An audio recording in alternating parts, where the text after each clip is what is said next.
Hey everyone, welcome to Psychology with my wife. I'm the wife. And I'm the psychology student. Welcome to episode 14. Well, this is an exciting episode, trying something new. We are obviously camping, if you can't see the video. Yeah, not so obviously if you're just listening to us, but if you are watching us on YouTube, you will see our backdrop is a little bit different than normal. Yes, I think it's more beautiful. I mean, I like your wall and stuff, but this is pretty beautiful. Yeah, so if you're not watching us, I'll describe it to you. We are literally in a canoe floating in a lake. Yes, Charlotte Lake in Ontario. Mm-hmm. We're out here camping for a week, and we just thought, wouldn't it be fun to film an episode while we're camping? And at first we thought maybe we would just sit in our camp chairs at the fire or something. And then we went, well, let's just be crazy and do it in a canoe.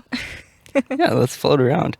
This is one, I don't think many people will be able to film a podcast on a canoe. So Probably not. Yeah. Although we have had a few people paddling past us as we were setting all of our technology up. And I'm pretty sure they think we're crazy. Yeah.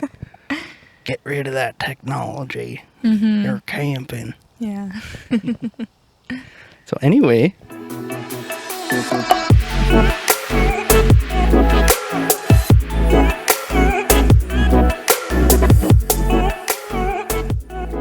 today's episode's going to be on minimalism, maximalism, and some kind of the psychology behind it, some cultural trends. We have a bunch of different topics, and we thought it was really relevant since we're camping. We'll talk about those too. Yeah, because there's actually, we'll talk about it more later, but there's, of course, a huge, difference between being like a minimalist or a maximalist camper. But maybe let's just get into it first, and then Julian can give a little bit of a description of what minimalism and maximalism are, and then we can start talking about more of the specifics.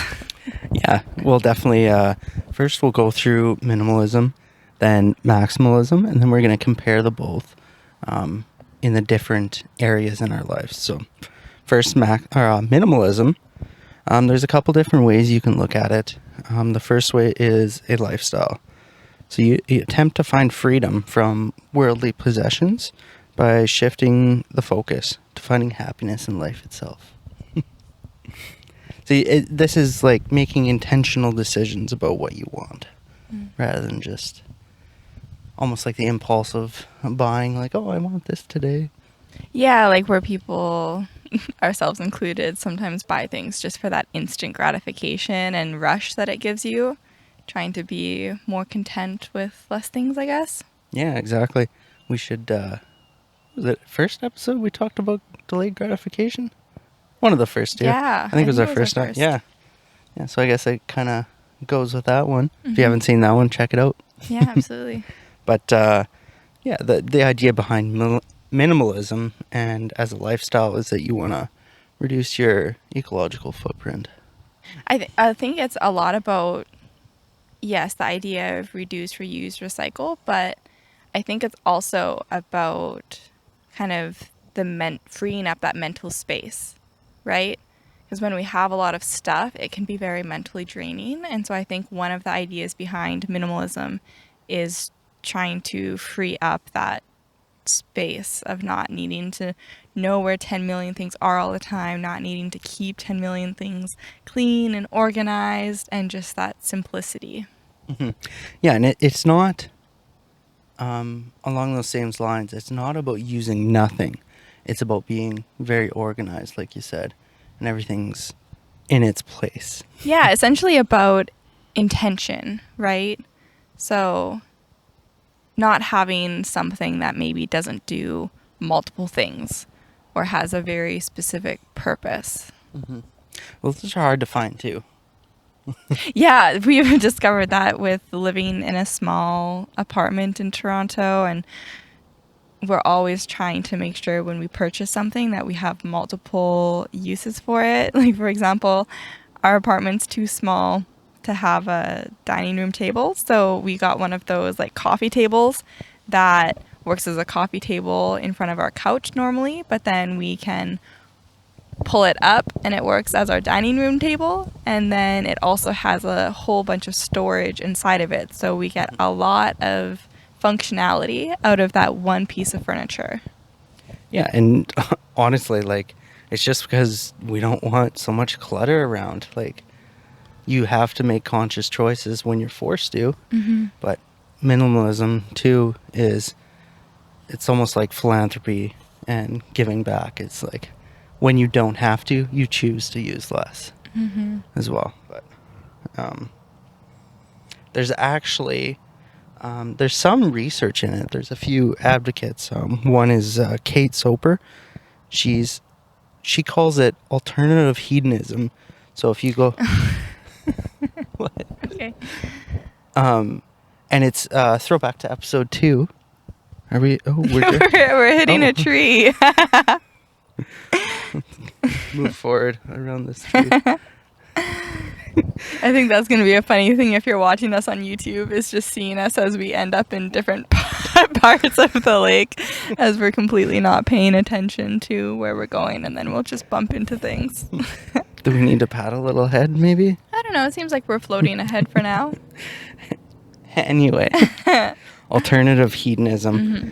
So throwback to episode 2 when we were talking about how you find happiness. Or do you find happiness from the meaning itself? Or do you find it from the pursuit of happiness? So her idea is like going away from consumerism and finding happiness from meaning and self-realization in life itself. And we just previously mentioned that it's freedom from your possessions, really. And you know what? Like camping, really good example. I don't know, maybe part of the reason people really like camping is it's that chance that chance to really get away and not think about their worldly possessions as much. Also, sorry if there's lots of random giggles in this. If you're not watching us, there's just going to be funny things happening as we're on the lake, like bugs landing on us and different things. So if you hear giggles and you're thinking what Julian was saying was not funny, why are you laughing, Gianna? I promise something behind the camera was funny. I'm actually having this really random thought as we're talking about this. So I don't know if anyone out there listening to us grew up or still does listen to Adventures in Odyssey. I grew up listening to that along with my brothers, and I'm having this memory right now of this episode where all of the characters, it's like biblical lessons they're having, but in this episode, all of their belongings come to life. And they have to the people have to invest a lot of energy into maintaining these things. So for example, their fridge, their toaster, their oven, their fans, everything has come to life and request a lot of the people to care for them. Like they'll be like, oh, I need to be greased. Oh, I need my engine cleaned. I need this, I need that. And what's funny about that is it really brings up this mindset about when you have a lot of possessions, the kind of time and attention that needs to be dedicated to them. Oh, there's someone paddling by us right now and they have their dog on their kayak and it's so cute. I'm just paddling right now, so Gianna, fill some space. Anyways, where my tangent with this Adventures in Odyssey episode is going is just that when you own a lot of things, you're spending a lot of time caring for those things. And sometimes that can be good. Like there's certainly a lot of possessions you have that it can be a fun hobby, something nice to spend your time on, but I know it can also become really overwhelming. And so I think this episode was kind of fun and healthy to listen to as a kid because it definitely made me have this consciousness about how many things you would want, because essentially at the end of the episode, all of these appliances that came to life essentially took over this person's home and they were at the whim of all of their possessions and had no more control. So that's kind of the tangent I had for that. But Julian is still paddling. He's actually, what are you doing, Julian? He's paddling us straight on into a tree. What is going on? All right, I'm back. Oh my gosh.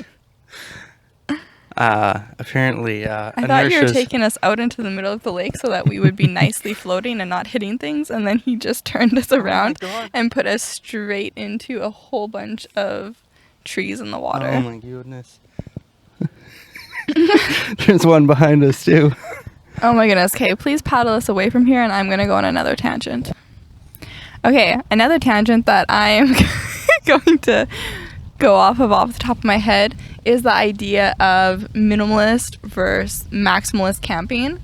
This is all going to be super out of order because Julian has not talked about maximalism yet, but maximalism is essentially the idea of wanting to have a lot of stuff.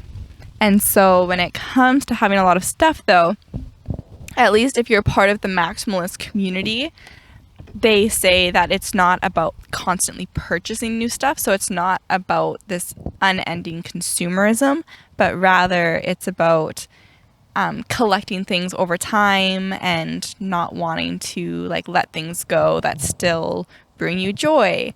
And I've seen it referred to online as cluttercore. And so this idea where instead of hiding all of your stuff in storage containers and behind closed doors, you display it all and really like love all of your things and like your special treasures and want people to see them instead of making it look all clean and minimalist.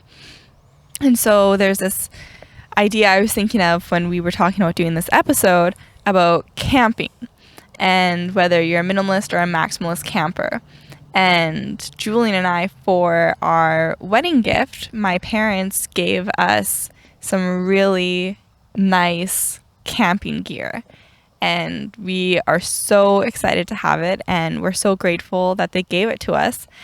But it was funny because it brought up this conversation with Julian and I about, you know, are we kind of maximalist campers now? But as I was saying, this brings up this idea of being a minimalist versus a maximalist camper. And now that we have more camping gear and like larger scale camping gear, it's just kind of funny. Like when I FaceTime with my dad to show him our site, to show him all of the stuff they gave us and how we're using it, he was like, this looks kind of borderline glamping. Well, I think there's a difference between utility and going overboard. Yeah, I would say we're right on the edge. But if you looked at our neighbors the other day, he had like 50 cords running through the whole thing, and he had like 10 tarps. And although, yeah, he's just using tarps, I mean, it probably took him 3 hours to set that all up. Is that really worth it? And in a sense, we're using less because we just have one single thing that's multi-purpose. Yeah. I don't know. Do you think we're glamping? I would say we're definitely getting on the line of glamping. Our tent is just massive now, and we have a crazy amount of space in it, which is really nice. And we have a canopy, which is great because we've had some rainy weather while we're here, and so we're so grateful to have that space to use. But it's definitely very different now than even when we went camping last summer and we were in our smaller tent and didn't have all of that extra space. Like it just is a different experience. But for me, I like it because it's more comfortable. I definitely am not going to lie and pretend that I would like to be just sleeping in a sleeping bag on the ground or something like that. So maybe we're like not minimalist campers, but we're not maximalist. I don't know. What are we, Julian? I don't know. What's in the middle? Normalists? Normalists. I think it is nice though to get the change, and especially I noticed a difference from last year to this year because we're camping longer. That you have to plan ahead, and all that you're gonna have, although we can go to town, all that you're gonna have is the stuff that you brought with you. Mm-hmm. So you don't even have the opportunity to become a maximalist. You know what I mean? In a sense. Yeah, I guess it would be. And that's nice to me. It's a break, and it's like almost like a cleanse. Mm-hmm. Yeah. I guess I suppose there probably are people who do bring a lot more stuff camping than they necessarily need. But I feel like that maximalist camping gets into maybe more so like when you're having like a camper, like an actual like camper trailer or something, and you have like, your TV in the trailer and your full kitchen and all of that kind of stuff, right? But there's nothing wrong with that. It's just different experiences. No, definitely, yeah. Well, even this year we have our camping stove, and that's so much nicer. Oh my goodness. Than just having to start a fire every single time. Well, and it's like that's even, I guess, an interesting conversation too about, is it better to have a camping stove so then you can make meals quicker and easier? Like, it's another thing that you have to have. You have to own the camping stove. You have to buy the propane and stuff for the camping stove.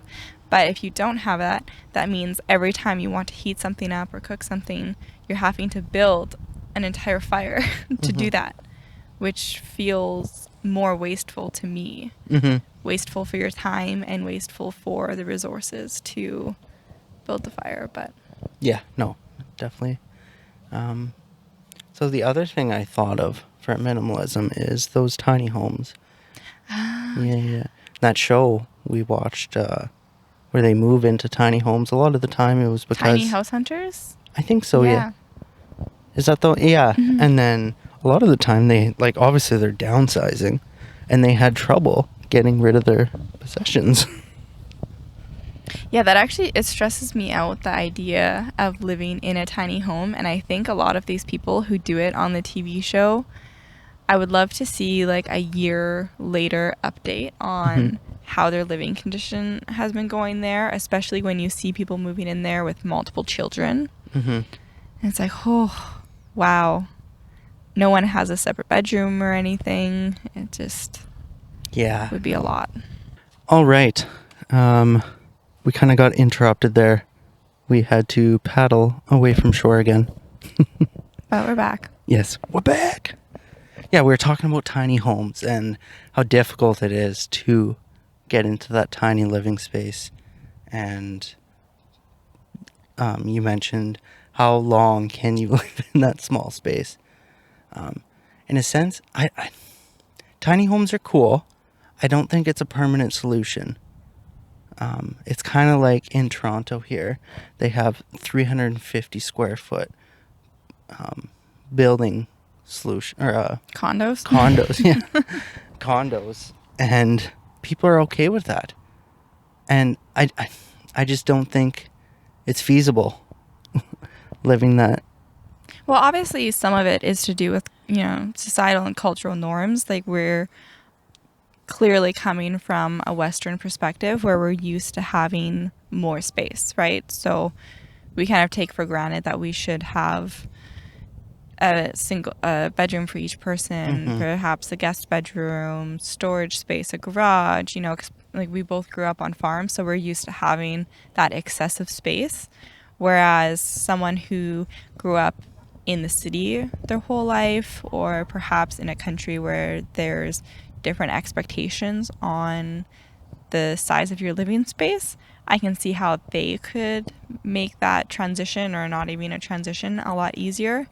But I definitely think if you're coming from a position where you're accustomed to having more space, it would be really difficult to size down like that. Yeah, I agree. But why is it so hard though? I think like you feel like you need the things that you don't actually need. Yeah, our things make us feel safe. Well, because how many things, obviously we don't have a garage, but we have a little, we call it the void, where we just throw things in, and there's a lot of stuff in there that I think since we've moved we haven't even thought of or looked at. But people have garages full of stuff. Yeah. It's like, why do you need that? It definitely is harder when you're maintaining an entire home and have like outdoor stuff to maintain as well. I can see how it's really easy to accumulate things for different seasons, right? You want to decorate for fall, you want to decorate for Christmas, you want to decorate for spring and summer, and like make your home feel like it matches the season. And so even something like that takes up a lot of storage space to keep all of those items. If you need to care for a lawn, a garden, like all of that stuff takes up so much space. So it's really easy to see how people accumulate so many things. But yeah, it's just about, I guess, finding those right storage solutions that work. I think it has to be a mix too. Storage solutions, and I think you should be doing a spring cleaning every year. Get rid of the stuff you don't need. Although it's almost like cheating in a sense. It's like you weren't being a minimalist because you collected all the stuff still, right? But if you don't do the spring cleaning, you're just gonna get way too much stuff. Well, I think that's actually one of the things. Maybe I'll read it now, but I found a Reddit story that I thought would be fun to read quickly on the podcast today. And it kind of ties into that idea of, you know, if you are a maximalist or just don't consider yourself a minimalist, but you want to be a minimalist or something, like how to go about doing that. And also kind of like the societal stresses that are placed on minimalism now. Like maximalism is becoming a bit more of the trend in the last year or so, but or really since 2019, but it depends what communities you're in, whether or not you've seen that. But minimalism is definitely still something that's like very on trend. And so I saw this post that this person put on where they said, I feel shamed into minimalism. I've been working on having less stuff and being able to organize it, but I grew up in a hoarder house, so having a space that's safe and comfortable is really important to me. But I also like having things. I don't like the Scandinavian minimalist aesthetic. It feels too sterile. I like big bookshelves, lots of soft blankets and pillows, stuffed animals, cool rock, CDs, etc. Most of my peers, including my boyfriend, have talked at length about how they stopped collecting physical things. One of them has no physical books and everything is on an e-reader. My boyfriend basically only has a video game system and the basic things he needs to survive. My grandma frequently makes comments about how my books are going to be a pain to move when I have to move out and how I'll have to rent a U-Haul for all of my stuff. The only person who hasn't made me feel bad for collecting is my hoarder mom, who, of course, encourages it. So now I'm worried that if I'm not a minimalist, I'm a hoarder. Is there anyone here who has managed to find a balance? How did you do that? What do you think about this idea of her stress that she's borderline a hoarder? I think just hearing that she's not a hoarder and that her friends are on the extreme side of minimalism, so on a spectrum with them on it, she looks like a hoarder. But yeah, that's a good point. The first thing that came to my mind is sustainability, a duty to be sustainable.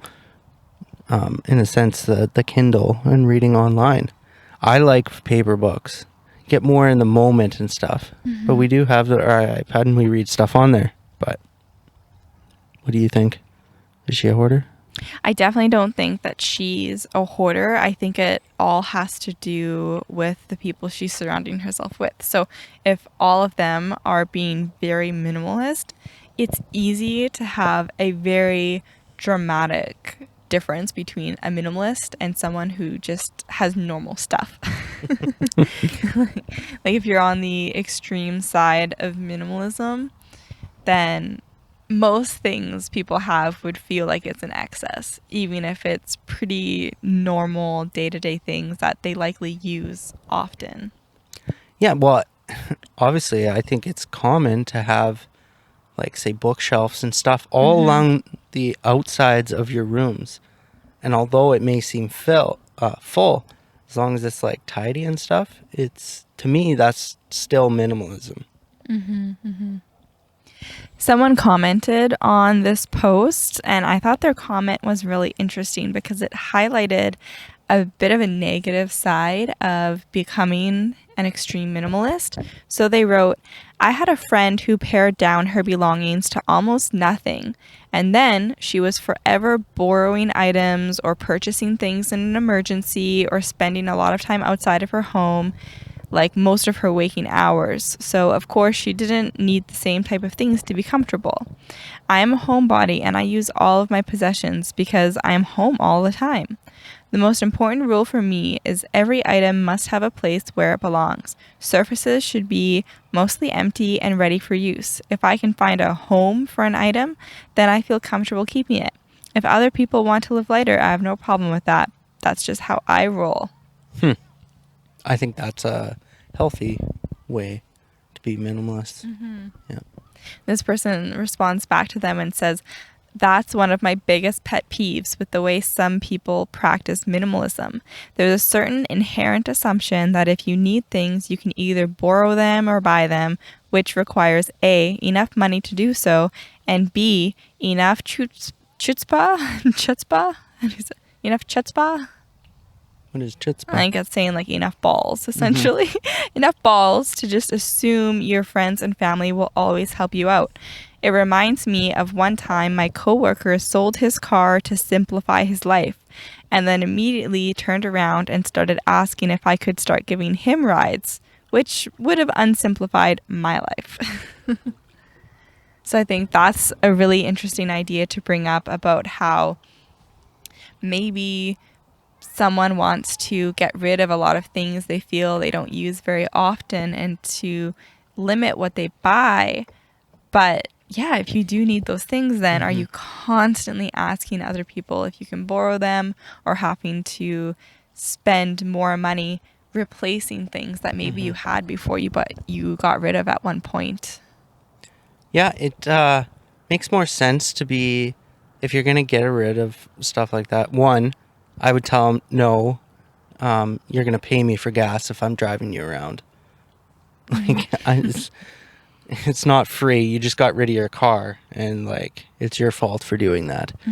But if you're going to get rid of things like that, I could see it being, if you had friends that were doing the same, that you talk to each other and say, oh, I'm going to get this, I'm going to get this, on things that you wouldn't necessarily use every day, but a few times a month or a year or whatever, that you can share with each other.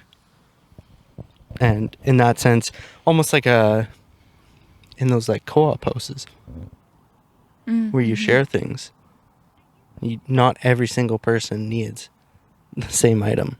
Yeah, that's definitely fair. So are you thinking even, for example, camping stuff, right? Like that, our camping gear takes up a lot of space and a lot of storage in our place. And so I can see how if you had a set of best friends who lived right near you or something, and you all went in together on your camping gear and you each stored half of it, and then whenever one of you was going camping, you each got to use all of it. That's a bit of a compromise I can see. Yeah, and it's obviously that means you have to coordinate who's going on which weekend and stuff. And that's just a little inconvenience that I think is probably something that's quite doable. It's almost like a timeshare when you share a house with someone. Yeah, I definitely can see that. Well, so I think that's enough about minimalism and our opinions on that. I think it's easier to talk about minimalism because it's something that we're more aware of. Yes. Maximalism is a bit of a different concept. Yeah, and maximalism, to me, the thing that interests me the most is talking about consumerism. And you kind of were talking before, and you mentioned after like 9/11, when there was a strong surge in patriotism, that you were encouraged to support the economy, like locally or like nationally, and basically buy things, or encouraged to buy things that you don't need. Well, it's this idea. So I think it's something that happens. It happened, I would say, after, perhaps 9/11, after a lot of different wars have happened, even something I think we can see after the pandemic, that there's this significant pressure that's put on people in a country to maintain their economy. And we saw this a lot during COVID, especially, right? Like support local, keep eating out, keep shopping at these restaurants and grocery stores and buying from people, because, it's your responsibility to keep the economy going, right? And so, Yeah, I didn't agree with that.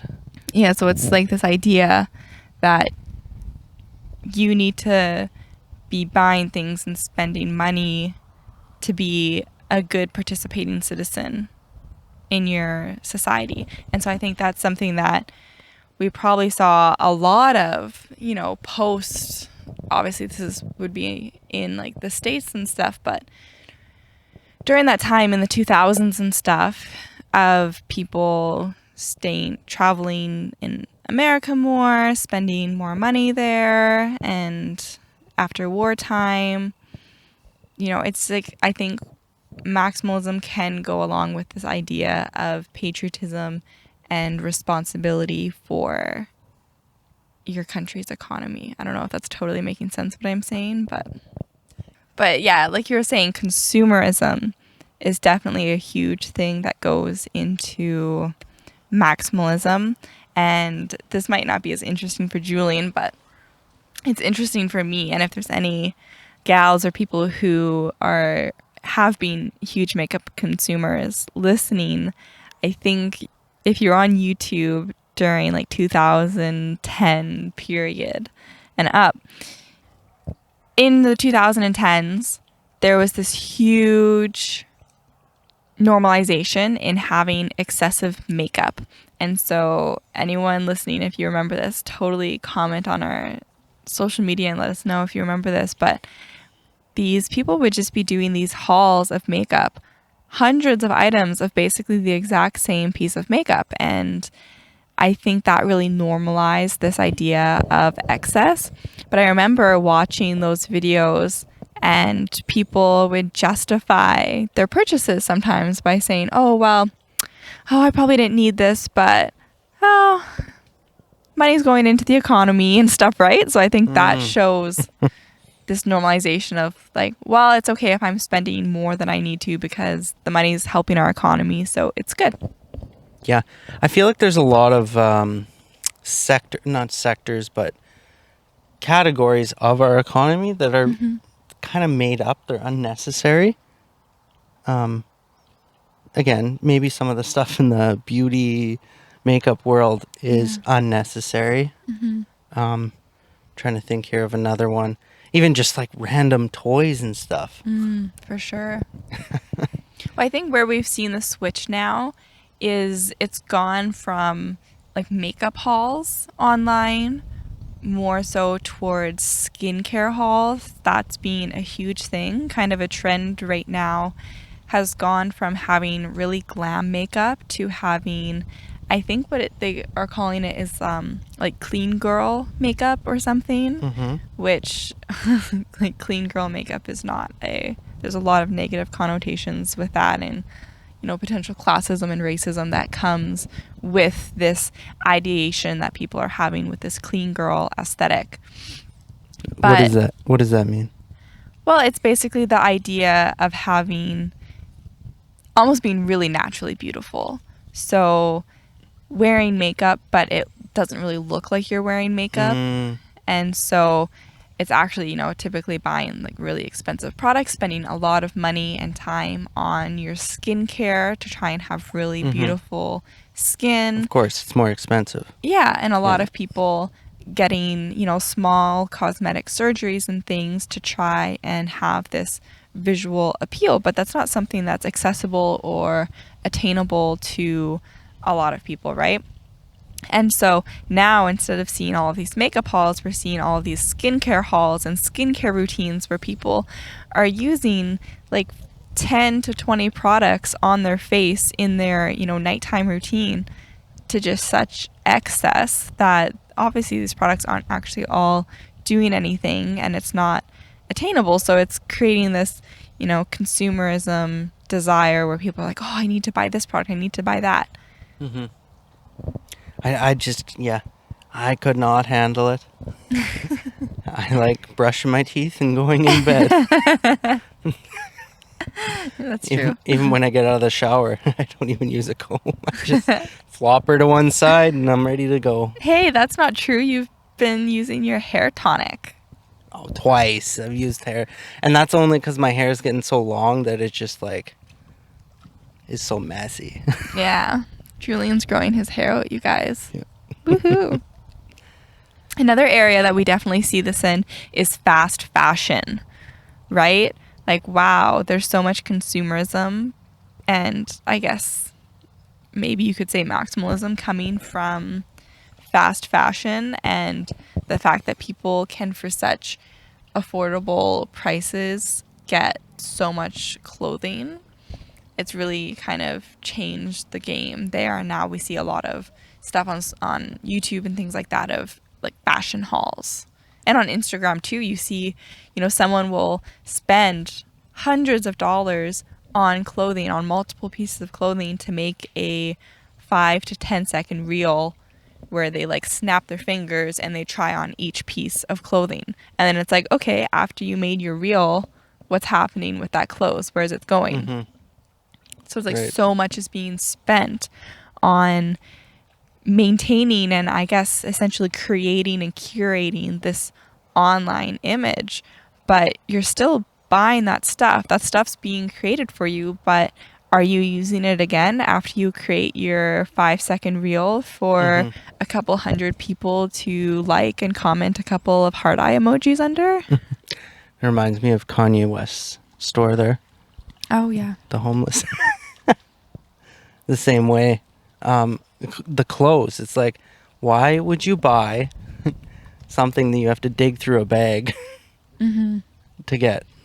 Yeah, Kanye West is, I don't know if anyone else, if you've heard of this, but these new pop-up clothing stores that he's doing, I don't know a lot about it. I just saw something on social media quickly, but essentially, he's really playing a joke on everybody who's falling into this whole consumerism thing. Is he's selling all of this clothing.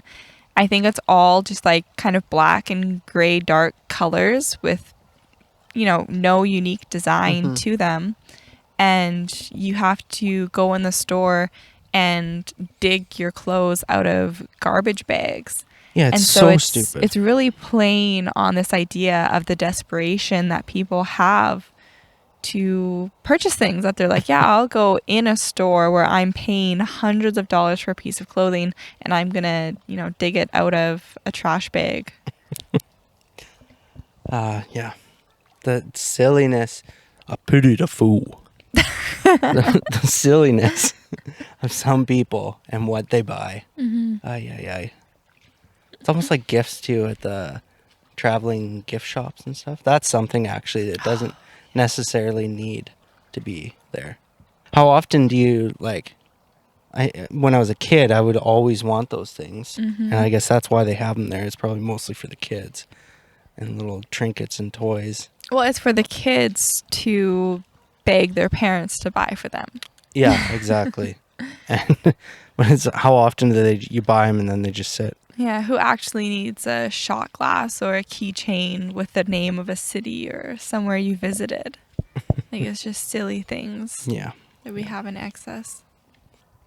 Cool. Yeah, and I was looking at I think that's a benefit of maximalism. I was looking at benefits of minimalism, and the Google search autofill. I searched benefits of MIN, and what showed the first result: benefits of minimum wage.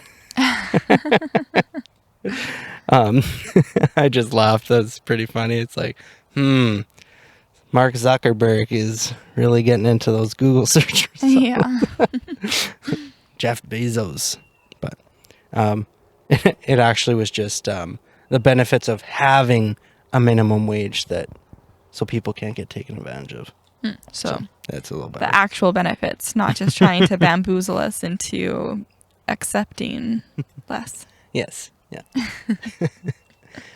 Again, for minimalism, I don't know if you knew this, but Steve Jobs, he wore the same outfit every day. Well, not the same actual piece of clothing, but multiple. Yeah, like he had multiple pieces that looked the same. Yeah. Yeah. And he did that because he didn't want to use energy thinking about what to wear. And I think that would be a big benefit of minimalism. I mean, even myself, I have 15 of the same shirt. Yes, Julian does. He found a shirt that he likes, so we bought it in like every single color. Yes. It's comfy. Then I can just choose a color. I don't need to look through all my clothes and figure it out. Yeah. I like it. On the idea of fashion and kind of the mental space that it takes to dress yourself, I think that's interesting because we've also seen for sure a difference during COVID and post-COVID times in how people express themselves in fashion. I would say during COVID, a lot of people were leaning towards being very minimalist in their fashion, right? We're all at home, we're dressing comfy, not really dressing for other people. Or no pants and Zoom. Yeah, exactly. So fashion was translated to comfort. And then now that things have opened up again in the world, I think we're seeing this trend more towards maximalism, where people are wanting to wear bright, exuberant clothing. They're wanting to layer things, wear different accessories, because they're really wanting to be seen and to make a statement in their fashion pieces. So I think it's really interesting how much, just in our little conversation here, we've been able to notice that COVID has impacted people wanting to be minimalist versus maximalist. Well, we went on a couple dates before we moved to Ontario here, and we both got really done up for him. But that was like our only time we went out during COVID. So it was like a big deal. And it's the same. I agree with you there that we wanted to go up. We wanted to look nice when we're going out, and we missed the getting ready and showing off. Yeah. Personality. Absolutely. Cool. Was there any other benefits of maximalism that you can think of?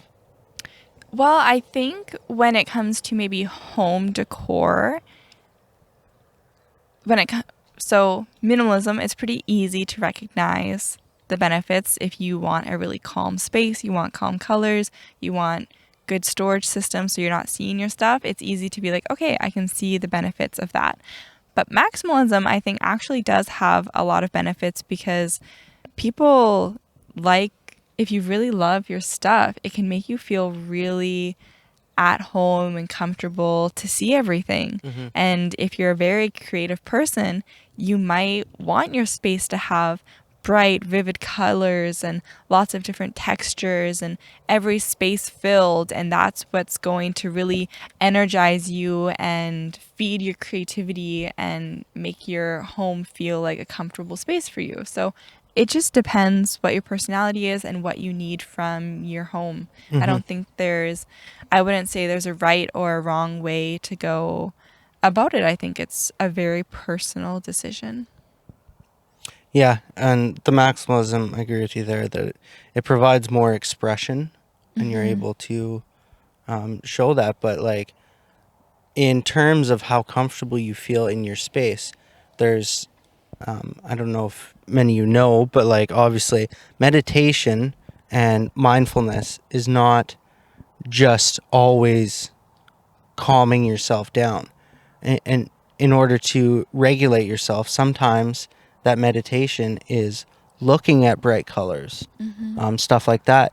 And some people are need that extra stimulation. Some people need less stimulation to feel baseline. And I think that's where it's individual to each person. Yeah. Cool. Well, that's our episode for today. Awesome. Well, I hope this was enjoyable to listen to. I know it was a little bit chaotic with us floating around the lake, and I think we went off topic. At least I know I went off topic a bit, but hopefully it was still fun to listen to. Hopefully it's not too bad. And well, there will be a few edits, so we didn't skip around too much. Let us know if you liked this idea, though, because we would definitely be down to do, filming more episodes out in different spaces. If you have any recommendations on a place you think it would be fun for us to try and film an episode, we're down to try it out. Yeah. And if you have a problem with the audio, let us know. Because if it's too bad, maybe we just have to figure out a different solution. So yeah, of course, filming right now, we have no idea what this is going to sound like. Hopefully it's okay. Yes. Yeah. Cool. But yeah, if you make sure you leave a comment on YouTube, send us an email if you have a topic you want us to cover, and write us a review on the platform you listen on.